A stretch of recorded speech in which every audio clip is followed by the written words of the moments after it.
Opo. Prof, maiba lang ako dahil tulad ng sabi mo, 2026 na at syempre habang papalapit po, tumitindi po yung politika dito sa ating bansa. Ngayon nga lang, bago lang magtapos ang taong ito, ay samot-saring mga aligasyon, reklamo ang inihain laban kay Vice President Sara Duterte. Ano naman po masasabi po ninyo, unang-una doon po sa nagpalabas ng kanyang affidavit, itong si Ramil Madriaga, laban dito kay VP Sara Duterte at yung mga plunder complaints pa na inihain naman dyan po sa Ombudsman.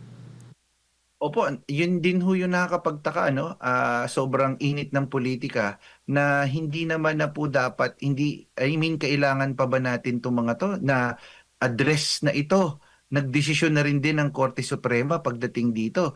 Pero talagang kitang-kita natin na may deliberate attempt talaga na i-demolish ang ating ang ikalawang pangulo sapagkat ano yung gusto nating maisip dito, wala tayong ibang naiisip dito kundi talaga by nature, politika talaga siya.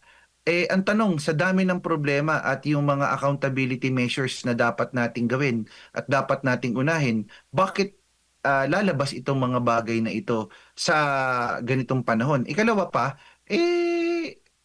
may proper avenue para dito sa ganitong klasing bagay. Handa, tingin ko naman ang ating ikalawang pangulo at may tamang venue ito. Pero ang venyung ito na nakakalungkot isipin, yung venyung ginagamit nila is yung public perception. Pero kung makikita rin din naman natin, matatalino yung ating taong bayan na all of this is just alam natin na politically driven.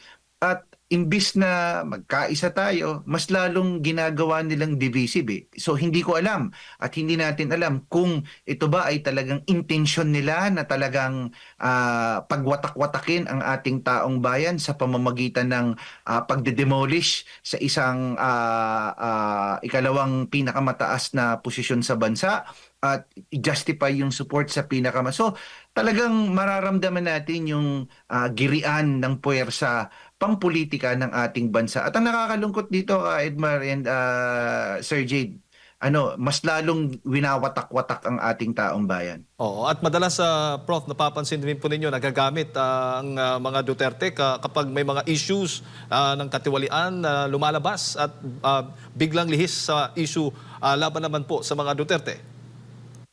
Yun po, yun din yung nakakalungkot. Ginagawa pong punching bag ang mga Duterte at kapag kahit na po malayo na, pinipilit nilang isangkot o pinipilit na gawin ng anggulo. Bakit, yung tanong natin dito, bakit hindi na lang kung meron mang pagkakamali o meron mang hindi naging okay na pagtugon, magkaroon na lang ng full accountability dito at bagkus wag na lang tayong magsisihan at gawin na lang natin kung ano yung tama at nararapat para sa taong bayan. Opo, ang nakikita ngayon, Prof, para bang ang mga Duterte, yung ang problema ng Pilipinas ngayon?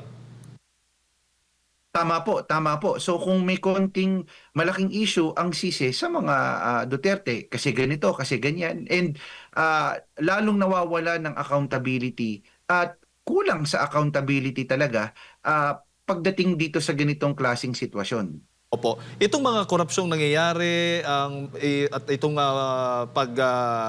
sisi sa mga Duterte at marami pang ibang mga issues ay sa tingin mo ay bahagi na ng paparating na eleksyon sa 2028, Prof, itong mga nakikita po ninyo, mga paghahanda na ginagawa nila para hindi talaga makapwesto ang mga Duterte at yung mga gustong makapwesto ay ready na.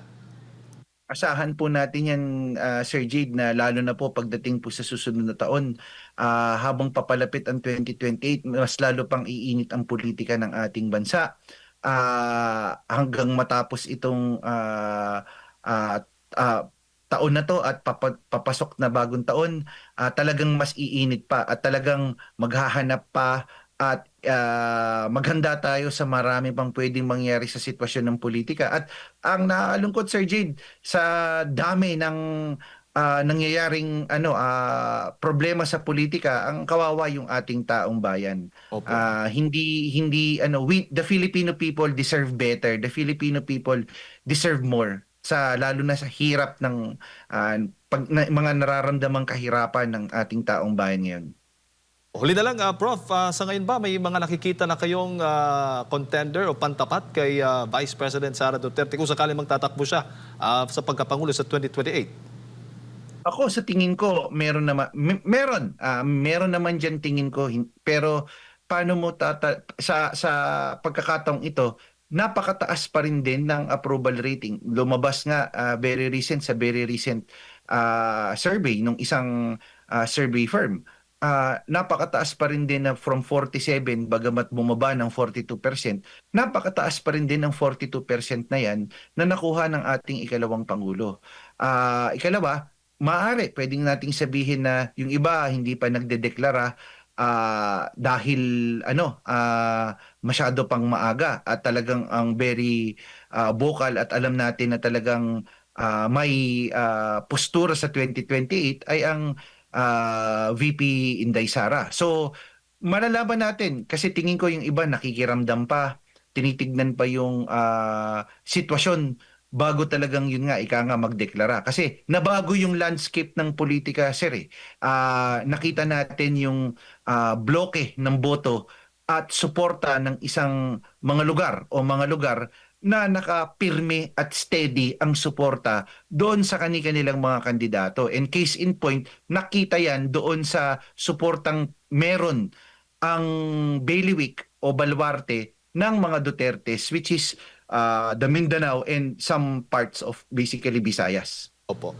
Prof, siguro yung huling mensahe po ninyo ngayong holiday season para sa ating mga kababayan na nanonood at nakikinig po sa mga oras na ito.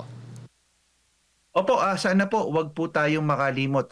Bagamat ito po yung panahon na po ito, Kapaskuhan, wag po sana tayong makalimot. Ikalawa pa po, isama po natin sa bawat panalangin po natin. Hindi lang po yung ating sarili, ang ating pamilya, pero panawagan din po natin na isama natin sa ating panalangin ang ating pong bansa, ang ating pong mga leader, na gawin po kung ano yung tama, gawin po kung ano po yung mabuti. At alam ko po, gasgas na itong salitang ito, pero tayo po nangangarap na bubuti din po ang ating sitwasyon. Magiging maayos din po ang kalagayan ng ating bansa. Manalig lamang po tayo at magdasal ng mabuti.